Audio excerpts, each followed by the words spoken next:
Welcome to Weaver's Beyond the Numbers Real Estate Podcast. I'm Rob Nowak, real estate industry tax partner with Weaver. As always, I'm joined by my partner and sometimes collaborator, Howard Altshuler. Howard is Weaver's partner in charge of real estate services for Weaver. This podcast is intended for informational and entertainment purposes. Nothing said here constitutes professional advice. Do you have a question? Call your accountant, or more importantly, call Weaver. You can go to weaver.com to find all our content, white papers, live casts, and more. That's weaver.com. Howard, how are we doing today?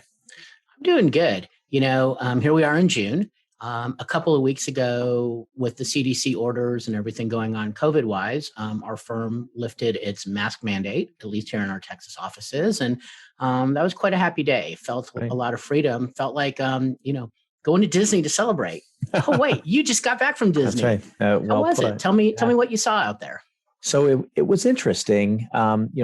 A lot of the parks are doing things that I think are ultimately going to translate into some broader applications in commercial real estate, right? We always want to relate things back to commercial real estate. Mm-hmm. And it's things like contactless entry points, contactless room access, meal payment, things like that made me wonder, as we were standing in line for some of the park attractions, how will some of this translate into a CRE context? How will we make buildings smarter? How will they make them more responsive to us as individual tenants or users of the property? So maybe we can spend a couple of minutes just talking about that. I'm interested to hear your thoughts. Yeah, I agree that some of the innovations that have been coming out over the last couple of months, or I should say the last year, are probably going to be here to stay. Whether it's, respect to COVID and people's willingness to get back to the office or out and about, or really just, efficiencies in making things work. And so, like we were mentioning before, first things first, when you walk into the building, what's the first thing you have to do? Well, you got to key yourself up to the elevator. You have to push a button. Right. And so is it going to get to a point where maybe you don't even need to do that anymore? Right. Well, and I agree. Is it going to be, do you have an app somewhere on your phone that, hey, when I'm pulling into the parking garage, I know I'm going to be in 30 seconds. I want to key up the elevator, or as I'm approaching the elevator, I'm going to hit a button on my app and it's going to key me up to my floor.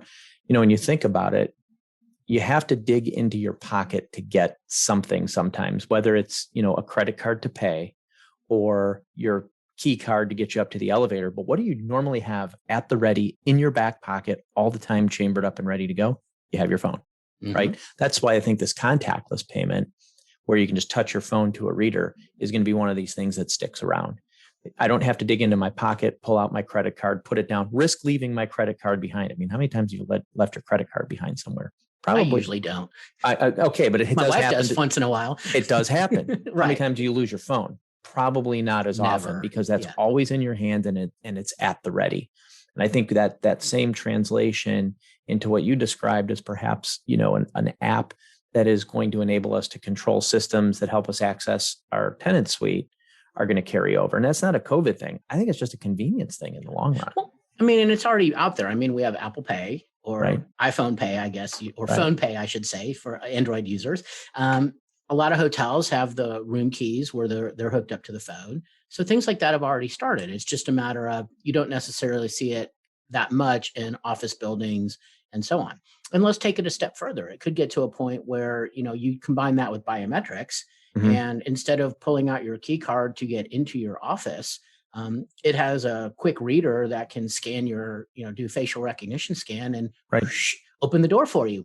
Kind of like in outer space movies. Right. And that's even more secure because you don't run the risk of someone getting a key card stolen or lifted, and someone else accessing your space. Well, and you could even, let's say it's not some sort of facial recognition, but you have Bluetooth enabled on your phone. There's an app on your phone that's communicating with a system as you access your suite. It automatically senses that device is entering an area that it's allowed to be in, and you're entering that area. And it opens the door for you. That's probably something that could happen, I have to think, with relative ease. Agree. So we're talking about access. We're talking about being able to get into the building, use the elevators. What are some other areas where you think that there might be some innovations that have come up, or maybe not so much innovations, but let's talk trends. We've gone a whole year now or a year plus with work from home. I think we've seen the pendulum go from, oh my gosh, this is the greatest thing since sliced bread, to maybe not. And so where do you think it is right now, and where do you think it's going to end up? Well, I was having a conversation with somebody recently who was dead set. I want to work from home indefinitely. Okay. Not one of our people, just a friend of mine on the outside. He loved being at home, loved having the freedom. Went back to work about 2 weeks ago. And it's amazing. The pendulum switched, flipped the other way. Hey, I can't imagine being at home again. I love being around my coworkers. I can't believe how much I missed everyone. So there's these two extremes that, we seem to be wrestling with. Either, it's the death of commercial office space, or everyone's going to want to rush back into the office. I personally still think we're going to see things a little bit in the middle.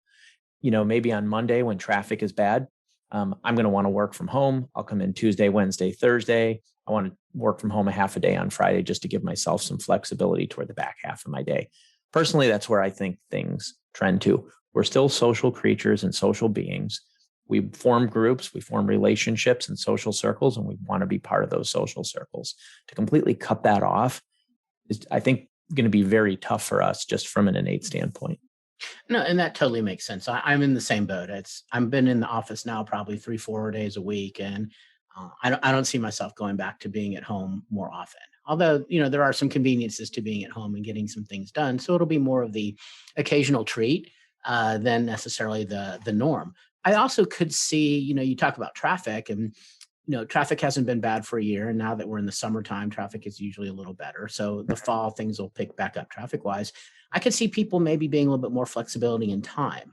So instead of saying, I'm going to work from home, Monday and Friday and going to the office on, Tuesday, Wednesday, Thursday, it might be a matter of, I'm going to work from home every day from 7 to 9 and then go into the office from 10 to 3. Right. And then work at home in the evening, so I don't have to deal with traffic. I could see myself doing something like that. That may be something you see more of as well.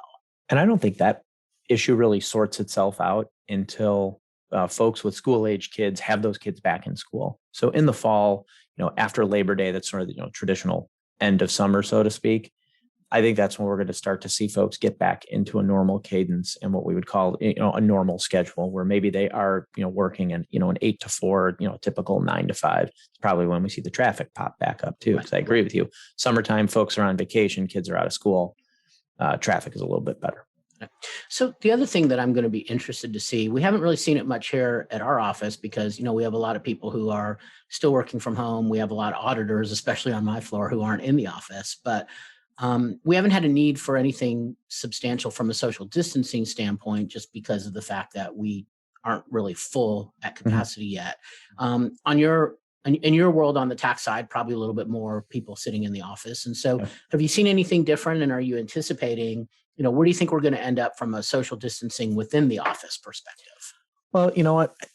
We've talked about this on other podcasts, what the trends in office architecture were and just office space planning, where we had folks sitting, closer together at one point in time. And I'm talking, you kind of take the 70s type bullpens offices, open space, and folks are sort of, tied together.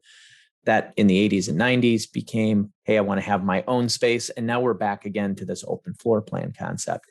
I think with that open floor plan, what we're starting to see and what we'll continue to see is folks putting a little bit of separation between themselves. Maybe that's a good thing, not pandemic related, but just, I want a little bit of space. If I'm having a conversation with somebody, I don't want to have to muffle my voice on the phone. I don't want to feel like I am disturbing somebody because I'm having, an appropriate work related discussion, but I am having a normal discussion at a normal voice level. I don't want to disturb somebody who's sitting, literally elbow next to me. So I think we start to see folks spread out a little bit. And that's just one of those hangovers from the pandemic that becomes a good business practice, not necessarily a health or hygiene related practice. All right. Well, it looks like we're running out of time. So I'm going to let you close us up. But before I do, just keep in mind our next 2 podcasts are going to be property tax and reference rate reform. Great. Thanks everyone for joining us today. Remember, visit weaver.com to download this episode. You can also find us on Spotify and iTunes. Help the show grow. Please like and follow us both on LinkedIn. And for more thought leadership podcasts, live casts, go to weaver.com. That's weaver.com. Thanks.